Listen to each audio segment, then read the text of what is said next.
नमस्कार दोस्तों, आपके साथ मैं विकास कुमावत और आज हम पढ़ने वाले हैं साइंस के मोस्ट इंपोर्टेंट क्वेश्चन का पार्ट 10। जैसे कि इसके पहले हम 9 पार्ट पढ़ चुके हैं और उनमें कई सारे कॉन्सेप्ट हमने डिस्कस किए हैं और इंपोर्टेंट क्वेश्चन हमने उसमें कवर किए हैं। तो ये सीरीज आपकी एग्जाम के लिए बहुत ज़्यादा इंपॉर्टेंट है। आपको इस पूरी सीरीज में हमारे साथ रहना है और हर वीडियो को बड़े ध्यान से देखना है। तो आज भी हम ऐसे ही कुछ मोस्ट इंपोर्टेंट क्वेश्चन के बारे में डिस्कस करने वाले हैं, तो वीडियो को अंत तक देखें। ठीक है दोस्तों, और अगर पिछले वीडियो न देखे हो तो उनको भी एक बार देख लें। तो बढ़ते हैं हमारे आज के पहले क्वेश्चन की ओर। तो आज का हमारा पहला क्वेश्चन जो कि मोस्ट इंपोर्टेंट क्वेश्चन है दोस्तों, आप इस पे जितने भी स्टार लगाना चाहो लगा सकते हो क्योंकि बहुत ज्यादा इंपोर्टेंट क्वेश्चन है। फिर बात करते हैं क्वेश्चन की। तो उस ग्रंथि का नाम बताइए जो अंतःस्रावी ग्रंथियों के कार्य को नियंत्रित करती हैं। यानी ऐसी कौन सी ग्रंथि हैं जो बाकी जितनी भी ग्रंथियां हैं उनके ऊपर नियंत्रण रखती हैं। अब बात करें कि ग्रंथियों के ऊपर नियंत्रण क्या होता है, तो ग्रंथियां क्या स्रावित करती हैं, तो ग्रंथियां स्रावित करती हैं हार्मोन्स, और उन हार्मोन्स के ऊपर जो नियंत्रण रखता है उस ग्रंथि का क्या नाम है। तो उन ग्रंथियों के हार्मोन्स के ऊपर नियंत्रण रखा जाता है पिट्यूटरी ग्लैंड, पीयूष ग्रंथि के हार्मोन के द्वारा, और इस ग्रंथि को मास्टर ग्रंथि के नाम से भी जाना जाता है। इसका एक और नाम है पीयूष ग्रंथि, और इसे मास्टर ग्रंथि इसीलिए कहा जाता है क्योंकि यह बाकी सारी ग्रंथियों के हार्मोन्स पर नियंत्रण रखती है। तो हमारा आंसर हो गया पिट्यूटरी ग्लैंड, पीयूष ग्रंथि, या इसे मास्टर ग्रंथि के नाम से भी जाना जाता है। अब बात करें कि जो ये पिट्यूटरी ग्लैंड पीयूष ग्रंथि है यह कहां पर पाई जाती है, तो यह हमारे मस्तिष्क के हाइपोथैलेमस वाले भाग के नीचे पाई जाती है। ठीक है दोस्तों, अब फिर बात करें कि हाइपोथैलेमस, तो हाइपोथैलेमस हमारे अग्र मस्तिष्क का भाग होता है। अब फिर बात करें अग्र मस्तिष्क की, तो अग्र मस्तिष्क में 3 भाग होते हैं, थैलेमस, हाइपोथैलेमस और सेरेब्रम। ये 3 भाग होते हैं हमारे अग्र मस्तिष्क के, जैसा कि मैंने पिछले वीडियो में भी बता रखा है। ठीक है दोस्तों, तो इतने सारे कॉन्सेप्ट इस क्वेश्चन से बनते हैं और ये सब आपको ध्यान में होना चाहिए।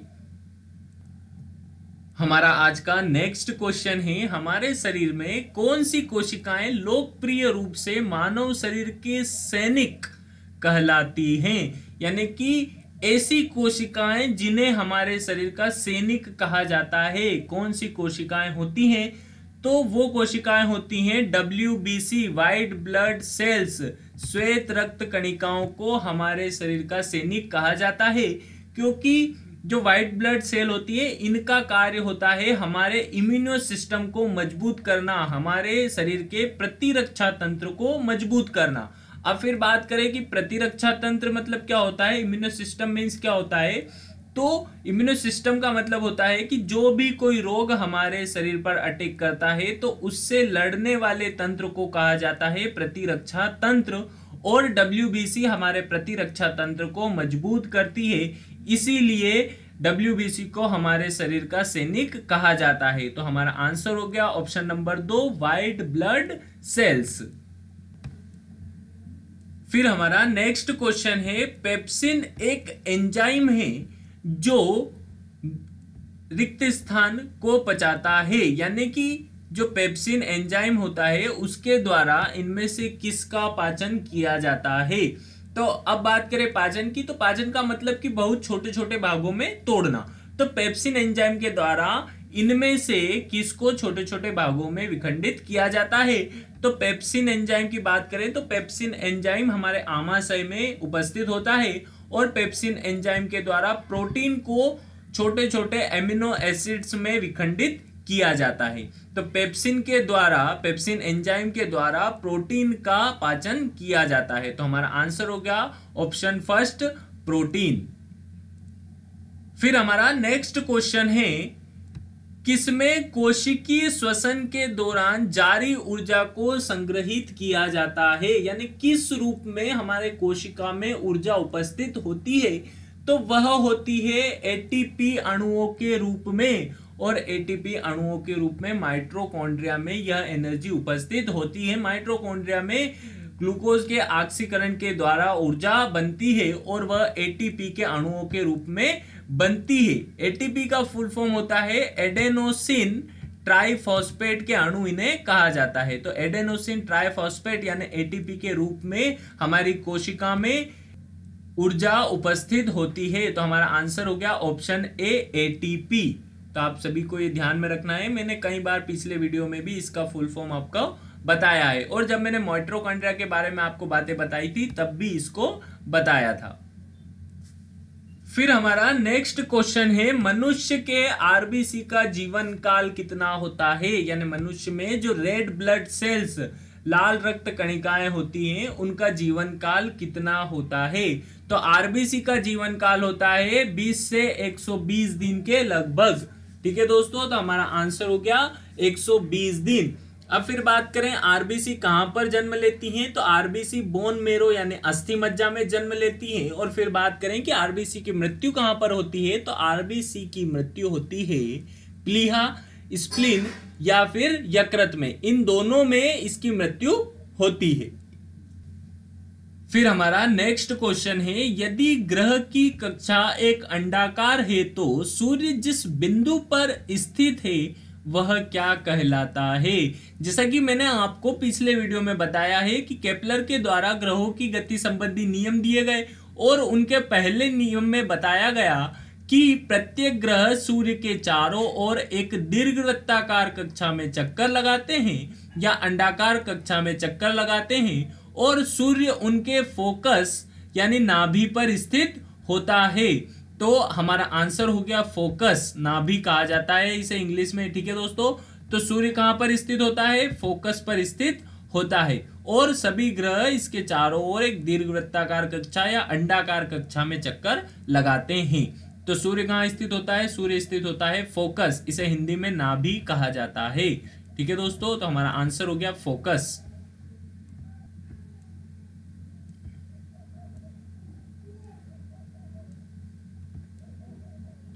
फिर हमारा नेक्स्ट क्वेश्चन है, पौधों की कोशिका भित्ति किससे बनी होती है। तो अब सबसे पहले बात करते हैं कोशिका भित्ति की। तो कोशिका भित्ति कोशिका के बाहर वाली एक परत होती है जो कि सेल्यूलोज की बनी होती है। हमारा आंसर हो गया ऑप्शन ए। अब फिर बात करें कोशिका भित्ति, तो कोशिका भित्ति केवल पादप कोशिकाओं में उपस्थित होती है। कोशिका भित्ति जंतु कोशिकाओं में नहीं पाई जाती है, और कोशिका भित्ति सेल्यूलोज की बनी होती है। तो हमारा आंसर हो गया ऑप्शन ए, सेल्यूलोज, और यह सिर्फ और सिर्फ पादप कोशिकाओं में उपस्थित होती है।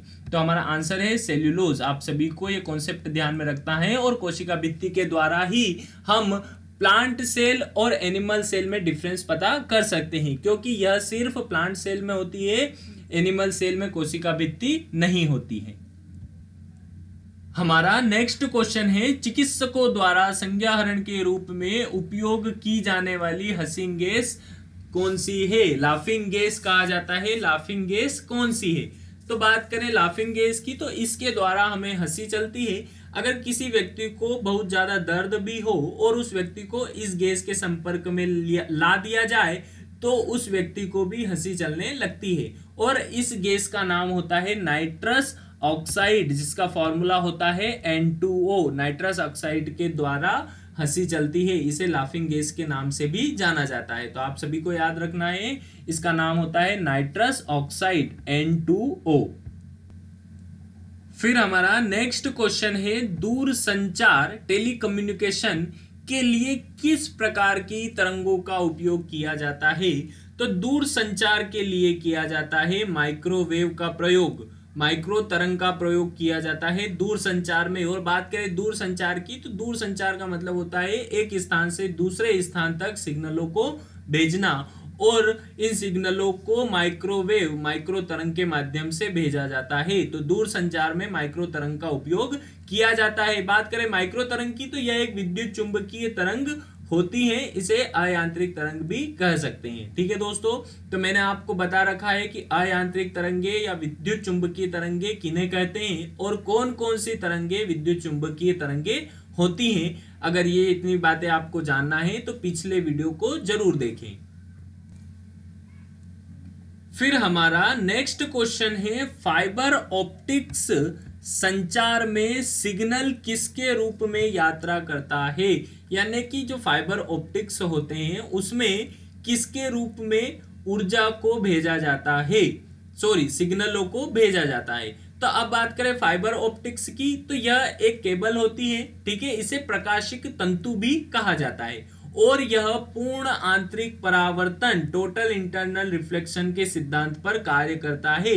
यानी कि जितना भी प्रकाश हमने इसमें दिया है वह इसमें आउटपुट भी उतना ही मिलता है, ठीक है। तो हम अगर 100% इनपुट देते हैं तो 100% हमें आउटपुट भी मिलता है, क्योंकि यह पूर्ण आंतरिक परावर्तन पर निर्भर करता है। और फाइबर ऑप्टिक्स में हम प्रकाश तरंगों लाइट वेव का उपयोग करते हैं और फाइबर ऑप्टिक्स के द्वारा सिग्नलों को एक स्थान से दूसरे स्थान तक ले जाया जाता है, ठीक है दोस्तों। तो आपको यह ध्यान में रखना है, फाइबर ऑप्टिक्स जो होता है वह पूर्ण आंतरिक परावर्तन टोटल इंटरनल रिफ्लेक्शन के सिद्धांत पर कार्य करता है और फाइबर ऑप्टिक्स में प्रकाश तरंगों का उपयोग किया जाता है।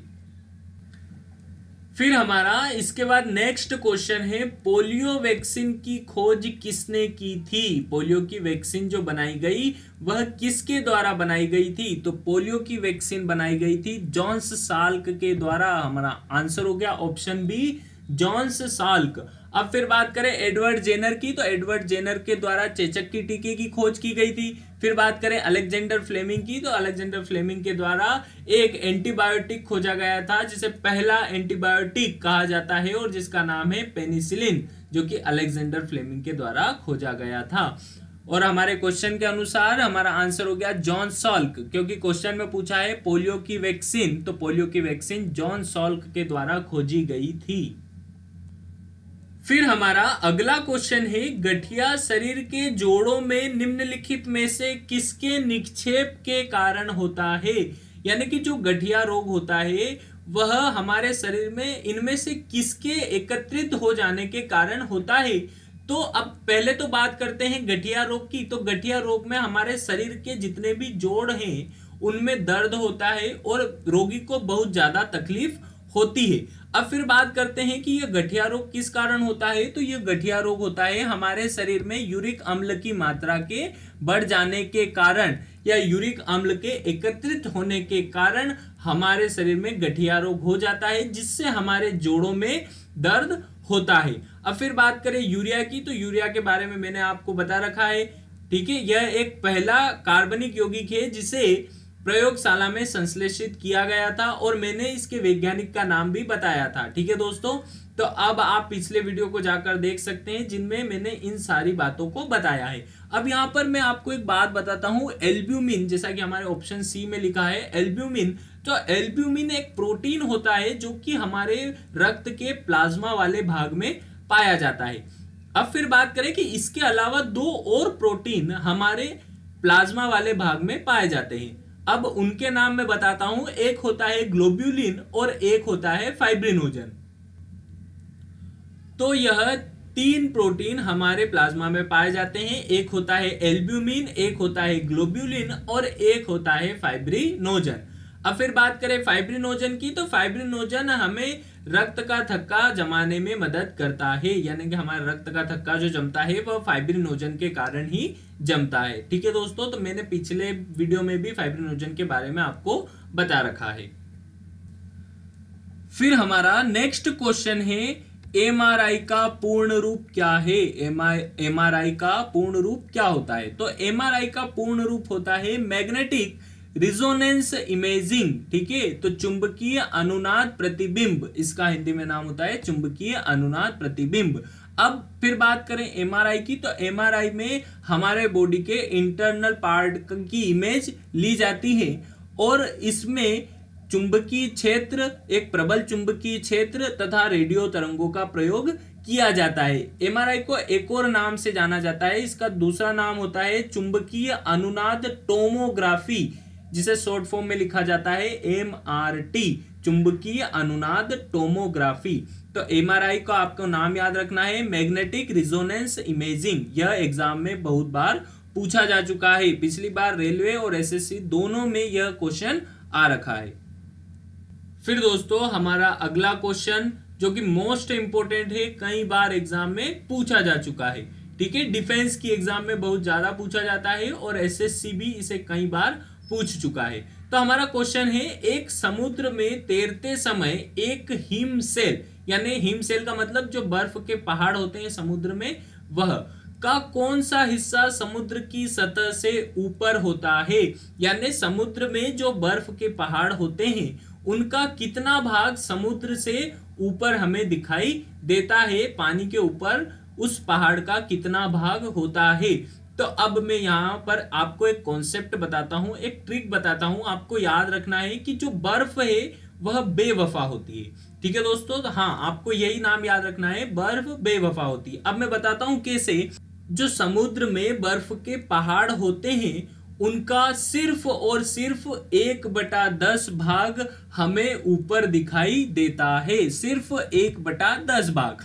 अब मान लो पहाड़ है एक, अब उसका 1/10 भाग ऊपर है, तो अंदर कितना होगा, तो अंदर होता है 9/10 भाग। मतलब हमें बहुत कम भाग दिखता है एक पहाड़ का। यानी कि अगर बहुत बड़ा पहाड़ हो तो हमें पता नहीं चलेगा, हमें तो बस छोटा सा पहाड़ दिखेगा कि बहुत छोटा सा पहाड़ है, हम इसको पार कर जाएंगे, परंतु वह नीचे बहुत बड़ा होता है। यानी कि 1/10 ऊपर है तो 9/10 भाग पानी के अंदर होता है। इसीलिए मैंने बताया कि बर्फ जो है वह बेवफा होती है, ठीक है दोस्तों। जैसा कि आपको पता होगा कि टाइटैनिक, ठीक है, विश्व का सबसे बड़ा जहाज जो डूबा था, तो उसका कारण भी यही बताया जाता है कि बर्फ के पहाड़ से टकराने के कारण वह डूब गया था। और कहा जाता है कि टाइटैनिक बर्फ के एक छोटे से पहाड़ से टकराकर डूब गया था, परंतु वह छोटा पहाड़ नहीं होगा। अगर वह पहाड़ था तो 1/10 भाग ही सिर्फ ऊपर होगा, बाकी का 9/10 भाग पानी के अंदर होगा। तो आपको ये कॉन्सेप्ट ध्यान में रखना है कि जो समुद्र में बर्फ के पहाड़ होते हैं हमें सिर्फ उनका 1/10 भाग बाहर दिखाई देता है, बाकी का 9/10 भाग पानी के अंदर स्थित होता है, ठीक है दोस्तों। बढ़ते हैं हमारे नेक्स्ट क्वेश्चन की ओर। हमारा नेक्स्ट क्वेश्चन है, निम्नलिखित में से कौन सी गैस की प्रतिशत मात्रा वायुमंडल में सबसे कम है। यानी कि इनमें से कौन सी गैस वायुमंडल में सबसे कम मात्रा में पाई जाती है, तो वह होती है कार्बन डाइऑक्साइड। हमारा आंसर हो गया option B, option B carbon dioxide, जो कि हमारे वायुमंडल में सबसे कम मात्रा में पाई जाती है। अब फिर बात करें कि वायुमंडल में सबसे अधिक मात्रा में कौन सी गैस पाई जाती है, तो वायुमंडल में सबसे अधिक मात्रा में पाई जाने वाली गैस है नाइट्रोजन।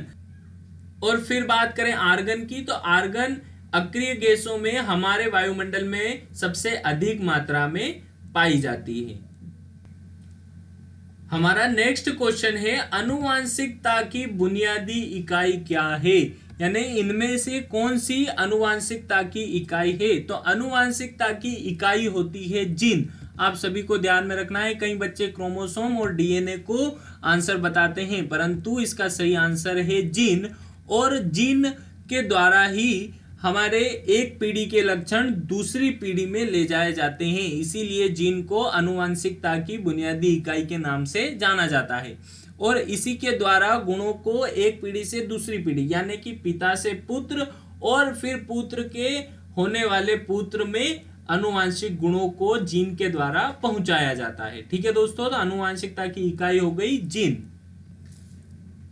फिर हमारा नेक्स्ट क्वेश्चन है, अमोनियम डाइक्रोमेट का रासायनिक सूत्र होता है। तो सबसे पहले बात करें अमोनियम डाइक्रोमेट की, तो अमोनियम डाइक्रोमेट एक अकार्बनिक यौगिक होता है और इसे हेक्सावेलेंट क्रोमियम के रूप में भी जाना जाता है। यह अमोनियम आयनों और डाइक्रोमेट आयनों के संयुक्त रूप में होता है। अब फिर बात करें इसके सूत्र की, तो इसका फॉर्मूला होता है NH4 होल ट्वाइस। दोस्तों यहाँ पर NH4 लिख लेना, NH4 होल ट्वाइस Cr2O7 इसका फॉर्मूला होता है। तो हमारा आंसर है NH4 होल ट्वाइस Cr2O7। फिर हमारा नेक्स्ट क्वेश्चन है, गाजर का नारंगी रंग किस कारण होता है? गाजर का जो नारंगी रंग होता है वह इनमें से किसके कारण होता है? तो वह होता है कैरोटीन नामक पदार्थ के कारण, और इस पदार्थ के कारण और भी कई सारे पौधों और फलों का रंग नारंगी होता है।